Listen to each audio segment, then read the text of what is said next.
Hello and welcome to Yellow Sticker Dinner, the channel where I try to take really cheap stuff and make it into really nice stuff. And today I think I'm going to achieve that because I am going to try to make some passion fruit alcoholic champagne, or as Chris Jericho would call it, a little bit of the bubbly. So first things first, I need to boil some water up. So I'm just going to take some water from my bottle, which I bought, stick that in the kettle and keep going. Now I can explain once that's started. These passion fruits, right? I got these today. The pricing is all over the place. There's 3 of them in this bag for 5 cents. There's 1 of them in this bag for 5 cents. And there's 2 of them in this bag for 5 cents. I'm not sure if I'm supposed to pay 5 cents for every single one of them. But I don't know, I don't care. The point is I got 6 passion fruits for 15 cents and I'm gonna make some booze out of it. So basically this is like a bit of a prison recipe, I suppose. I'm going to use bottled water, I'm going to use a balloon, I'm going to use bread yeast, which I'll get to in a bit. But first of all I need some sugar. So I'm going to weigh out, I don't have any white sugar, I just have this light golden brown sugar. So while that kettle is boiling, I need hot water to melt this sugar. And I'm going to weigh out about 350 grams. And the reason why I'm using the same bottled water and not from the tap is because I'm going to make the alcohol in this bottle itself. It'll probably take a couple of weeks, but I will update you as I go.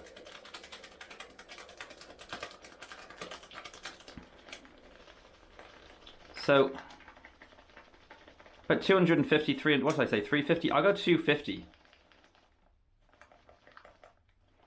I wish I had a bigger container, I don't. Probably need more water, I knew that was going to happen.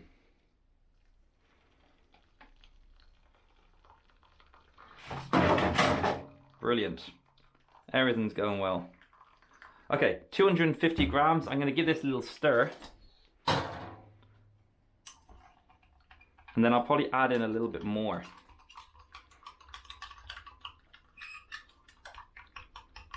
And I'm just making this melt.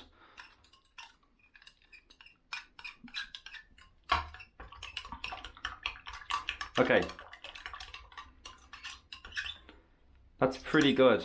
Some little bits there, but it's fine. Close enough. Okay. Let's get some passion fruits in here. So, basically, I've made homebrew before.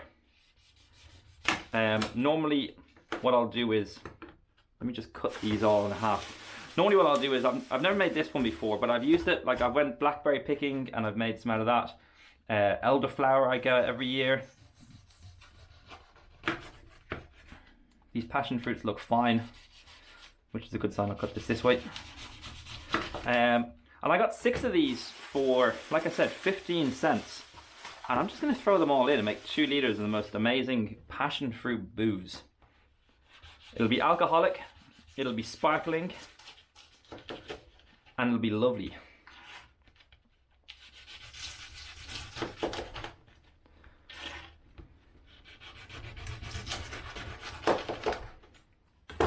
Okay, let me get a little spoon. So I can, that's not a little spoon, it's a big spoon. Where's the little spoon? There we go, there's a little spoon.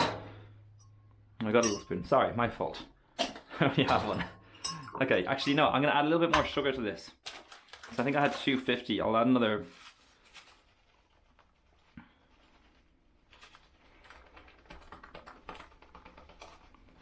I'll go 325. There we go. 325 grams of sugar in total.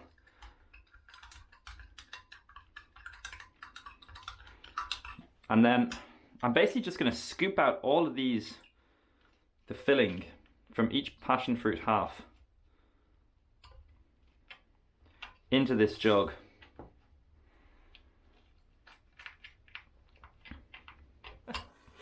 Get rid of all that extra juice in there, make sure I get every drop. Okay, and just in case there's too much, because I've added sugar here, I've added passion fruit liquid, I'm going to pour out a glass of water, which I may add back in. And I'm going to try to cool this down a little bit because I don't want this getting too hot. Melt my bottle. Okay, so I got all my passion fruit, I got my sugar.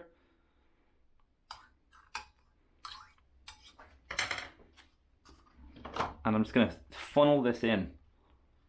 Hopefully, it won't be too much of a mess.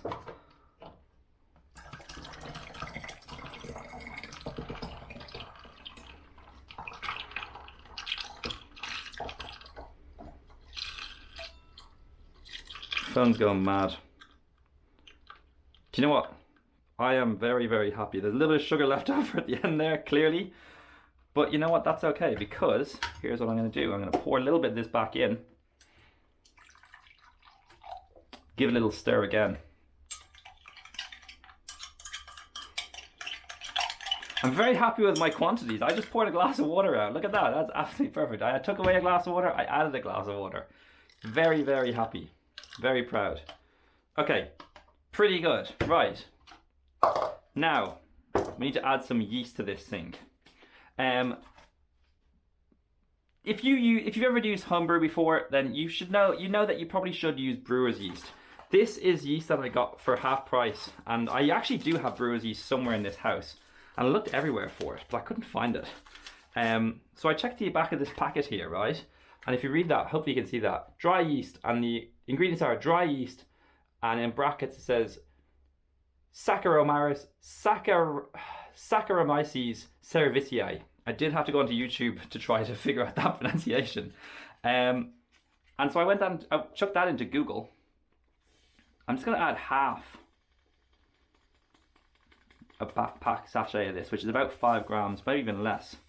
About 3 to 5 grams of yeast in there. And I'm just going to stick this stir in my thing and just give it a little wiggle. But I went onto Google, and it's got its own Wikipedia page, right? Which I'm going to whip up right now. Okay, so anyone who's all like being very kind of elitist about the kind of yeast I'm using, right?